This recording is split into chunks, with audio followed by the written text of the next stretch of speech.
அன்பிற்குரியவர்களே, உறவுகளை பேண வேண்டும். அடிக்கடி நான் சொல்லக்கூடிய ஹதீஸ், பெருமானா ஸல்லல்லாஹு அலைஹி வஸல்லம் சொல்லியிருக்கிறாங்களா இல்லையா? நாம் இந்த உலகத்தில் வாழக்கூடிய ஒவ்வொரு மனிதர்களுடைய ஆசையும் என்னவாக இருக்கும்? நீண்ட ஆயுளும் நிறைவான ரிஸ்கும். நீண்ட ஆயுளும் நிறைவான ரிஸ்கும், நல்ல சொத்து சுகம் இருக்கணும். அதை சந்தோஷமாக அனுபவிப்பதற்கு நீண்ட ஆயுள் வேண்டும். இது ஒவ்வொரு மனிதனுடைய ஆசை, மூமியுடைய ஆசை மட்டும் இல்லை. அப்ப பெருமானார் ஸல்லல்லாஹு அலைஹி வஸல்லம் என்ன சொல்லி தராங்க?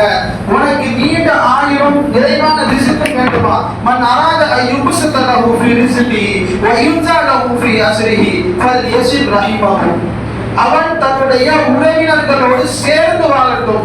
5 வேளை தொழுகிறதுனால நமக்கு ரிஸ்க் நீட்டிக்கப்படுறதில்லை. அதிகமாக ஜகாத்துகள் அதிகமாக அல்லாஹ்வுடைய இபாதத்தில் கவனம் செலுத்தினால் மட்டும் நமக்கு இதெல்லாம் நடந்து விடாது. மாறாக அல்லாஹ் நமக்கென்று தேர்ந்தெடுத்து கொடுத்த உறவுகளை பேணி வாழ்வதன் மூலமாகத்தான் நம்முடைய இபாதத்தை அல்லாஹ்கிட்ட போய் சேரும் இல்லையா?